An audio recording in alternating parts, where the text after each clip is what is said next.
Salut à vous, aujourd'hui on se rend au site historique de l'île Nou pour vous raconter un petit peu avec Adèle l'histoire du bagne en Nouvelle-Calédonie. Bonne vidéo. Bonne vidéo.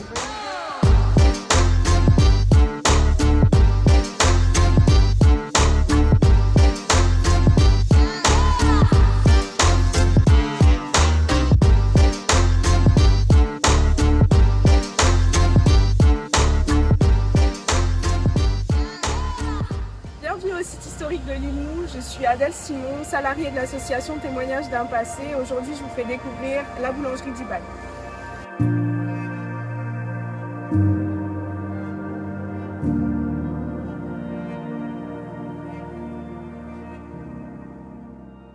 On entre ici dans une exposition qui s'appelle Condamné à la nouvelle. C'est une exposition assez récente qui date de 2020 et qui invite le public à découvrir l'histoire de la transportation et de la relégation en Nouvelle-Calédonie et en particulier ici sur l'île Nou qu'on appelle aujourd'hui Noupier.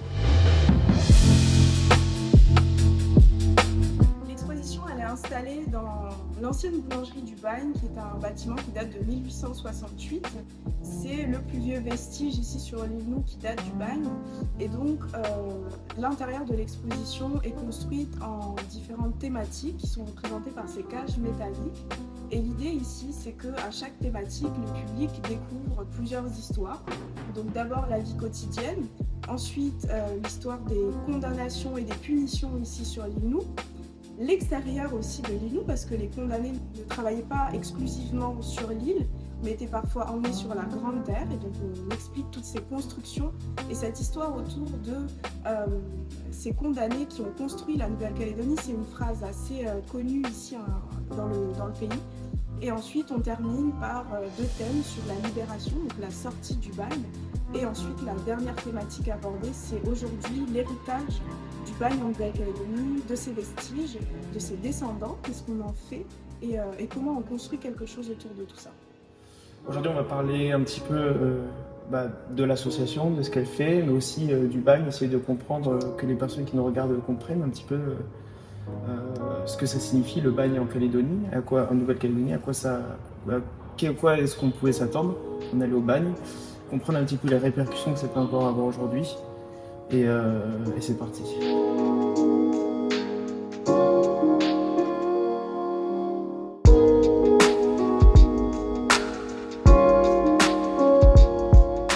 Déjà, peut-être nous parler un petit peu de l'histoire du lieu. Donc la boulangerie, qui était un des bâtiments du complexe du bagne de l'île Nou, qui était un bagne pénitentiaire. Et donc, en fait, quelle était l'importance de ce bâtiment La boulangerie du Bagne, comme je l'ai expliqué, c'est un bâtiment qui date de 1868. Le premier convoi de condamnés qui arrive ici sur l'île Nou arrive en 1864.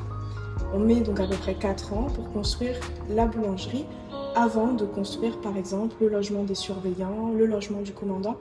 Donc ça montre l'importance en termes chronologiques de la construction d'un bâtiment qui va servir en fait à nourrir les condamnés. Le pain, c'est l'alimentation principale des condamnés ici sur l'île Nou, et donc c'est pour ça qu'on construit en priorité ce bâtiment plutôt que d'autres. D'accord. Est-ce que vous pouvez expliquer le principe du bagne? À quoi ça correspond le bagne? C'est une sorte de prison finalement?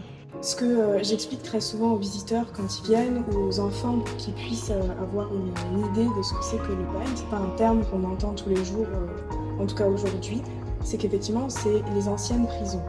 Par ancienne prison, on explique que le but du bagne, c'est d'expier ses fautes par les travaux forcés.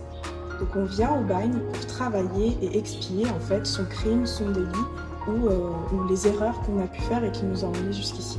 Globalement pour des peines qui étaient plutôt lourdes, il faut traverser l'autre bout du monde, j'imagine.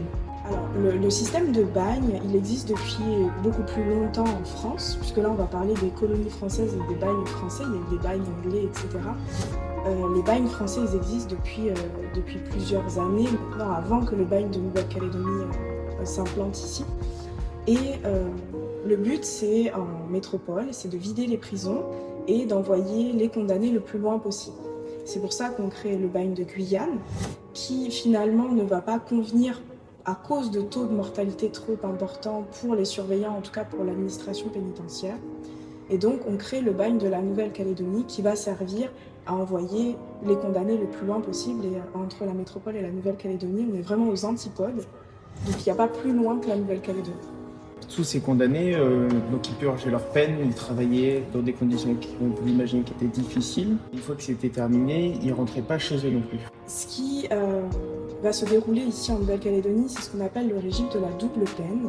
C'est-à-dire que quand vous êtes condamné, je prends un exemple, à moins de 8 ans de travaux forcés, donc 6 ans de travaux forcés, lorsque vous sortez au bout de 6 ans, le régime de la double peine fait que vous devez rester 6 années de plus avant de pouvoir rentrer chez vous. Si vous avez plus de 8 ans de condamnation, imaginons 10 ans de travaux forcés, vous faites vos 10 ans. Là, le régime de la double peine, c'est que vous êtes condamné à rester à vie en Nouvelle-Calédonie. Vous n'avez plus l'opportunité de rentrer chez vous. Et ces bannières, du coup, quand ils avaient fini leur peine dans le pénitencier et qu'ils devaient rester ici, ils faisaient quoi en fait, ces personnes? Alors, très souvent, en tout cas une partie des condamnés, une fois qu'ils avaient terminé, enfin ils avaient purgé leur peine ici au bagne, avaient ce qu'on appelle des concessions. Donc, on allouait des concessions à certains des condamnés qui avaient eu un comportement exemplaire. C'était vraiment sur critères. Tous les condamnés n'avaient pas accès à une concession. Très souvent, il y a des condamnés qui sortaient, ils n'avaient rien, ils devaient reconstruire toute leur vie à la sortie du bagne. Ceux qui possédaient des concessions sont donc envoyés sur des terres, très souvent sur la côte ouest de la Nouvelle-Calédonie, entre Bourail et Pointe-Bout, sont les grandes terres de concession sur lesquelles ils devaient donc cultiver des légumes, des fruits, faire de l'élevage, peut-être aussi le travail du bois, voilà, le coton, le sucre, le maïs, voilà, toutes ces choses qui du coup étaient demandées à la sortie de leur condamnation. Est-ce qu'aujourd'hui il y a encore une influence en fait de cet univers pénitentiaire dur, de travail forcé? Le bagne de Nouvelle-Calédonie ferme ses portes en 1931. C'est il y a moins de 100 ans, c'est il y a 90 ans. Donc bien sûr qu'il y a encore des traces, c'est très récent comme histoire. C'est une histoire qui a marqué le paysage calédonien. Donc dans la vie quotidienne, bien sûr, on a des lieux comme cette boulangerie qui existent encore. Donc le concept de bagne n'existe plus, mais on a les vestiges, on a les monuments qui restent encore et qui sont disséminés partout en Nouvelle-Calédonie. On en a à l'île des Pins, on en a dans les îles Loyauté et on en a jusqu'à Pointe-Bout. Voilà, il y a eu des centres pénitentiaires partout dans la Nouvelle-Calédonie. Et donc ces vestiges sont encore là. Ensuite, on l'a dans le métissage de la population. Tous ces condamnés qui sortaient du bagne, hommes et femmes, ont fini par se marier. Pour les hommes, ils se sont mariés également avec des femmes kanaks. Ils ont eu des enfants métis. Et donc, toute la société calédonienne est en partie bâtie sur ce métissage entre ces Européens, ou ceux venus d'ailleurs, puisqu'il n'y a pas que des Européens qui ont été envoyés au bagne de Nouvelle-Calédonie, et la population kanak. À l'époque, quand les Européens arrivent, est-ce qu'on sait à peu près combien il y avait de Kanaks qui étaient présents sur l'île? Est-ce qu'il y a eu des recensements qui existent? En gros, pour se dire qu'il y a peut-être eu une telle quantité de bannières, ça on doit le savoir, des quantités de bannières qui sont restées sur l'île à la suite de leur peine. Et du coup, pour connaître un peu l'équilibre des différentes populations qu'il y avait à l'époque. Ça, c'est très compliqué à estimer. Les archéologues de Nouvelle-Calédonie, ils travaillent d'ailleurs beaucoup. Parce que là, on entre dans de l'histoire beaucoup plus profonde. À l'arrivée des Européens, on a ce qu'on appelle ces campagnes de civilisation. Et donc, il faut justifier la civilisation des peuples. Pour ça, on utilise plusieurs procédés. Donc, soit on estime que le peuple est non civilisé et donc on vient ici pour lui apporter la connaissance, l'écriture, la lecture, etc. Ou alors, les terres sont vides, c'est le principe de la terre mundus. Je ne suis pas sûre de ce mot-là, il faudrait quand même le vérifier. Mais ces terres vierges, en fait, qu'on vient coloniser. Ça a été le cas de l'Australie, par exemple, c'est ça l'histoire de l'Australie. Les terres étaient vides et donc on estime qu'elles n'appartiennent à personne. Donc on va un peu faire ce mix-là en Nouvelle-Calédonie en disant qu'il y a des terres vierges qui ne sont pas utilisées et que donc on peut venir s'y installer parce que les Kanaks ne l'utilisent pas. Et donc, on fait baisser un petit peu ces campagnes, ces recensements de population. Donc, ces chiffres-là d'époque sont faussés. On va donner des chiffres qui sont parfois très en dessous de ce qu'était réellement la population kanak de l'époque. Donc, dans l'histoire, c'est quand même très difficile en fait à faire des estimations quand même. À l'arrivée des Européens, c'est très difficile. Okay. Donc, même aujourd'hui, du coup, les descendants de bannières, fait, ce sont des gens qui sont métis. Il y a quand même il y a eu quand même beaucoup de métissage en fait qui s'est fait de génération en génération, même en l'espace de 100, 150 ans. Bien sûr, parce que les gens avaient obligation de rester ici. Donc pour reconstruire une vie, on se marie et on fait des enfants. Et comme ils n'avaient pas le droit de se marier avec des femmes de colons libres, ils ont le droit de se marier avec des femmes condamnées ou des femmes canaques.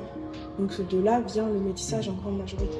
On visite la boulangerie, on apprend à la fin qu'il y avait quand même beaucoup de honte à être descendant de Bagna. Aujourd'hui, est-ce que les langues se délient un petit peu? Est-ce qu'il y a un peu l'effet inverse d'être un peu plus fier et de pousser un peu à révéler un petit peu ses origines aujourd'hui? Bien sûr, ça a été un long travail. Ce sont les travaux de Louis-José Barbançon, qui est un historien calédonien, qui a beaucoup travaillé sur son histoire personnelle, puisqu'il est descendant de condamnés. Et il a beaucoup participé à en parler. Parce que, effectivement, comme vous l'avez dit, pendant très longtemps, on a cette période du non-dit en Nouvelle-Calédonie, où il ne faut pas montrer qu'on est descendant de criminels, en fait, c'est ça. La honte, c'est que nos descendants étaient des criminels, des violeurs, des tueurs, alors qu'on n'a pas que des violeurs et des tueurs en grande majorité, on a des gens qui sont condamnés pour des faits qui ne sont pas si graves que ça et qui sont envoyés au bagne de la Nouvelle-Calédonie. Donc il y a beaucoup d'ignorance aussi autour de cette histoire, et le fait de ne pas en parler, on n'améliore pas en fait les connaissances sur l'histoire du bagne et l'histoire de ces condamnés. Et donc, jusque dans les années 80, on va avoir des gens qui vont taire leur histoire, qui ne vont pas s'en préoccuper. Et Louis-José Barbançon écrit plusieurs ouvrages, parmi lesquels Le pays du non-dit, qui est un beau livre où il raconte justement en Nouvelle-Calédonie tous ces non-dits autour de notre histoire, de notre héritage. Et là, en 2020, il sort un ouvrage complet sur l'histoire du bagne. C'est 40 ans de recherche sur l'histoire du bagne. Et ça a beaucoup participé à aussi cette fierté, parce que c'est une richesse qui est insoupçonnée. Ce sont des bâtiments magnifiques, c'est une histoire très dure, ce sont des gens qui sont arrivés là contre leur gré, qui sont restés là aussi parfois contre leur gré. Donc c'est tout un apprentissage de l'histoire qui est en train de se faire. J'imagine que dans ces descendants de Bagna, il doit y avoir des personnes qui doivent en être fières, mais peut-être qu'il y en a d'autres aussi qui sont peut-être aussi en colère. Est-ce qu'il existe, est-ce qu'il a déjà existé une rancœur, une colère vis-à-vis de ce qui avait été fait à leurs ancêtres, de cette dureté en fait qui a existé? C'est toute la complexité de l'histoire de la Nouvelle-Calédonie. On a bien sûr toute cette histoire politique entre indépendance ou maintien dans la France. La majorité des indépendantistes sont kanaks, ça c'est un fait. La majorité des votants pour le maintien dans la France sont des Calédoniens, enfin d'origine européenne, donc ceux qu'on appelle les Caldoches. Je mets ce mot avec beaucoup de guillemets parce que voilà, un autre exemple de cette histoire, c'est que beaucoup n'acceptent pas le mot Caldoche et d'autres l'ont totalement accepté parce qu'il y a cette connotation de hoche qui est très négative dans la langue française. Donc c'est un mot négatif à la base qui tend à devenir de plus en plus positif, comme le mot kanak qui à la base est quelque chose de très négatif, qui a été renversé par les Kanaks eux-mêmes qui en ont fait une fierté. Les Caldoches commencent également à avoir ce retournement du mot vers quelque chose de plus positif. Mais on se rend compte aussi chez les étudiants calédoniens de cette volonté d'avoir cette particularité calédonienne quand on est ailleurs, notamment quand on fait ses études en France. Je l'ai vécu moi-même, où on se retrouve tous autour d'une identité calédonienne. Donc c'est cette ambiguïté toujours, cette balance dans la société calédonienne en général. Une disparité sur le territoire, mais par contre à l'étranger une union, c'est ça? Exactement. Du coup, cette culture du bagne, et à travers ses descendants, des descendants de Bagna, est-ce que ça peut être... quel est l'avenir de cette culture? Est-ce que vous, avec votre travail d'association, est-ce que vous pensez que ça peut être un levier pour la société, pour réussir à unifier un peu plus? Ici, on parle beaucoup de l'avenir commun. Et est-ce que ça peut être un levier ou est-ce que plutôt cette histoire peut être un frein à cet avenir commun? La connaissance de son histoire est toujours un levier, je pense. Apprendre l'histoire, ça n'a jamais été un frein. les faits sont les faits. Des gens sont arrivés ici contre leur gré, ils ont été enfermés dans des conditions inhumaines. Il faut le savoir, qu'on soit calédonien, qu'on soit kanak, qu'on soit ce qu'on appelle les oreilles ici, donc les gens qui sont arrivés depuis peu de temps, depuis la métropole. Quand on arrive quelque part, c'est important de connaître l'histoire. Donc il y a une histoire très ancienne en Nouvelle-Calédonie, qui est l'histoire kanak traditionnelle. Et puis ensuite, il y a l'histoire de toutes ces arrivées de population.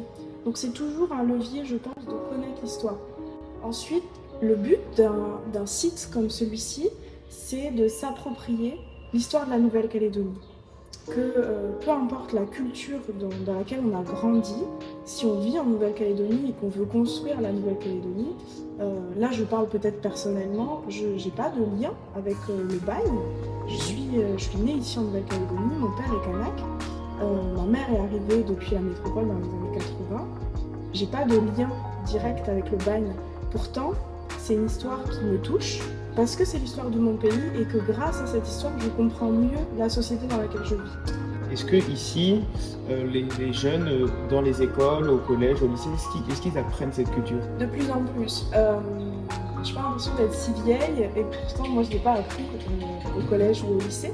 Donc à mon époque on ne l'apprenait pas.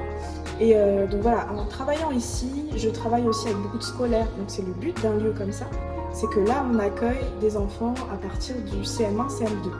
On commence à apprendre l'histoire du bagne à l'école, le CM1, CM2. Et ensuite, on l'approfondit au collège dans la classe de 4e. Et ensuite, il y a vraiment des vraies connaissances importantes, des bases importantes qui sont apprises au lycée. Durant tout le cursus scolaire, on a différentes phases de l'histoire du bagne qui sont apprises. Okay. Et on accueille, nous, les scolaires ici. Pour vous, comment est-ce que vous définiriez, c'est très personnel comme question, comment est-ce que vous définiriez la culture en Nouvelle-Calédonie? Je dirais pas la culture, déjà. Okay. C'est les cultures en Nouvelle-Calédonie. C'est plein de cultures différentes, mais pas qu'en Nouvelle-Calédonie. En fait, on a tous une culture différente. Ça dépend quelle est la définition qu'on donne à la culture. Personnellement, alors là, je suis plus coordonnatrice de l'association Témoignages d'un passé. Je suis juste Adèle Simon. Je suis une enfant donc née d'un père kanak, lui-même déjà métisse antillais, et d'une mère qui est arrivée ici donc, de France dans les années 1980, qui n'était pas une période facile pour arriver en Nouvelle-Calédonie, vu l'histoire de la Nouvelle-Calédonie. Et pourtant, elle est arrivée ici, elle s'est mariée, elle s'est pas mariée, mais elle a eu des enfants avec un homme kanak. Donc j'ai pas une culture, j'ai plusieurs cultures qui m'ont été apportées par mes parents. Et ensuite, j'ai grandi dans un milieu vraiment cosmopolite. Donc j'ai des amis qui sont nés à Wallis-et-Futuna et qui sont ici depuis 15 ans et avec qui je discute beaucoup de la culture wallisienne et futunienne, qui n'est pas la même. Pourtant c'est un territoire, pourtant c'est des cultures différentes à Wallis-et-Futuna. J'ai des amis qui comme moi sont métis et qui du coup gravitent dans un milieu très différent. Il n'y a pas une culture, c'est pas la culture de Nouvelle-Calédonie, il y a plein de cultures différentes. Et donc, on digère un petit peu ce qu'on veut. Hein. Chacun prend ce qu'il veut un petit peu dans la culture de l'autre et crée sa propre culture. Est-ce que vous trouvez que les cultures se mélangent bien ici? Oui. Non, parce qu'il y a des fractures évidentes entre les cultures de Nouvelle-Calédonie. Et oui, parce que, sans qu'on le veuille parfois, on a intégré des connaissances qui ne viennent pas de notre culture. Mais ça, c'est qu'on le veuille ou non, on l'a intégré dans notre langage, on a une manière de parler qui est très particulière. Vous avez dû vous en rendre compte, en Nouvelle-Calédonie, on a un accent très fort. Et donc, on prend des tics de langage, on prend des mots aussi qui viennent d'autres cultures, on mélange les langues beaucoup quand on parle ici en Nouvelle-Calédonie. La cuisine, on a vraiment intégré dans notre cuisine des choses qui viennent d'ailleurs. On mange beaucoup de riz en Nouvelle-Calédonie. Donc ça vient des cultures asiatiques qui sont arrivées, qui sont implantées en Nouvelle-Calédonie. Donc ça a apporté le riz. On mange en grande quantité. Les Calédoniens, les Caldoches, eux ont beaucoup pris ce qu'on appelle le bami. C'est des choses qui ne viennent pas directement d'ici. Les Caldoches cuisinent les tubercules comme les ignames, les tarots, etc. qui viennent de la culture kanak. Donc en fait on se mélange sans s'en rendre compte. Et en même temps, dans la vie de tous les jours, des fois, il y a des fractures évidentes où les gens ne cohabitent pas ensemble. Peut-être un petit peu de temps aussi. Et ça fait pas longtemps qu'en fait tout se mélange. Oui, bien sûr. Ça fait à peine 200 ans qu'on vit tous ensemble. Donc, bien sûr qu'il faut du temps pour construire vraiment ce qu'on veut appeler les destins communs. Là, on a encore du temps, on a encore des réflexions à faire. Ça, c'est sûr et certain. Donc il y a de l'espoir. Oui, toujours. Bien sûr. Pour les gens qui nous suivent, est-ce qu'on peut retrouver sur le net, sur YouTube, des informations qui peuvent expliquer ce que c'est que le bagne?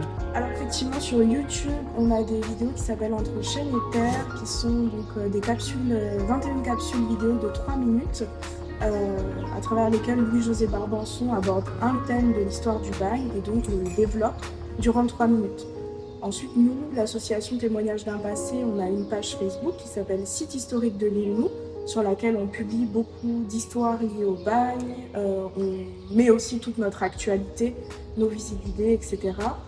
Et on a aussi un site internet qui s'appelle île-nu.com. Et là, c'est pareil, il y a toute l'actualité de l'association, des histoires sur le bagne, etc. Il y a des choses qui arrivent un petit peu? Oui, il y a plein de choses qui arrivent. Là, on prépare le mois du patrimoine. On a donc un don exceptionnel de plusieurs statuettes qu'on appelle mi-peintes. Ce sont en fait des statuettes en terre séchée et peintes qui reviennent. En fait, ça fait 110 ans qu'elles étaient parties de Nouvelle-Calédonie. Donc là, elles font le retour, le chemin inverse depuis la métropole jusqu'en Nouvelle-Calédonie. Et donc, qui est confié à l'association Témoignages d'un passé. Placement du bagne au patrimoine mondial de l'UNESCO aussi. Donc, le dossier est en cours auprès du gouvernement. On a des projets d'exposition. L'association Témoignages d'un passé, de manière plus générale, est également sur un autre projet de construction du musée de l'agriculture, donc un espace muséal sur l'histoire de l'agriculture en Nouvelle-Calédonie. Ça sera à Païta. Donc ouais, on a plein de choses encore. On arrive au bout de cette vidéo, on espère qu'elle vous a plu. C'était un format un peu différent avec une interview d'une personne très intéressante. On espère que ça vous a plu. Comme d'habitude, n'hésitez pas à commenter, à partager cette vidéo avec vos proches et sur tous les réseaux sociaux. Tata! Adios! Ciao.